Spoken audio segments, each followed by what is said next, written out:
નમસ્કાર, આપ જોઈ રહ્યા છો સ્પાર્ક ટુડે ન્યૂઝ। કરુણા અભિયાન અંતર્ગત સૃષ્ટિ નેચર ફાઉન્ડેશન દ્વારા 13 જાન્યુઆરીથી 15 જાન્યુઆરી સુધી એકતાનગર આજવા રોડ પર ઘાયલ પક્ષીઓની સારવાર અર્થે બર્ડ કલેક્શન કેમ્પનું આયોજન કરવામાં આવ્યું હતું, જેમાં ગતરોજથી અત્યાર સુધી ઘણા નાના મોટા પક્ષીઓની સારવાર કરવામાં આવી, તેમને ફર્સ્ટ એડ આપવામાં આવી અને તેમને કમાટીબાગ ખાતે મેન સેન્ટર સુધી પહોંચાડવામાં આવ્યા।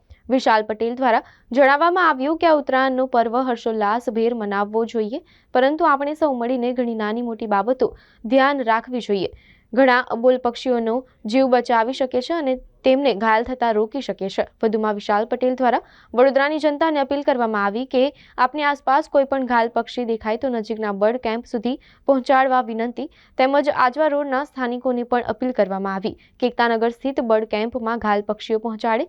તેમજ આ બર્ડ કેમ્પના આયોજક સૃષ્ટિ નેચર ફાઉન્ડેશનના તમામ ટીમ મેમ્બરને અભિનંદન પાઠવવામાં આવ્યા હતા। ઉત્તરાયણ પર્વને અનુલક્ષીને અને કરુણા અભિયાન અંતર્ગત સૃષ્ટિ નેચર ફાઉન્ડેશન દ્વારા આ વર્ષે 13, 14 અને 15 એમ 3 દિવસ બર્ડ કેમ્પનું આયોજન કરવામાં આવ્યું છે, જેમાં ગત રોજથી અત્યાર સુધી ઘણા પક્ષીઓની સારવાર કરવામાં આવી અને તેને મેઇન સેન્ટર કમાટીબાગ સુધી પહોંચાડવામાં આવે। ઉત્તરાયણનો પર્વ હર્ષો ઉલ્લાસથી મનાવવો જોઈએ, પરંતુ આપણે સૌ મળીને ઘણી નાની બાબતોનું આપણે ધ્યાન રાખીએ તો આપણે ઘણા બધા અબોલ પક્ષીઓનું આપણે જીવ બચાવી શકીએ અને તેને ઘાયલ થતાં અટકાવી શકીએ।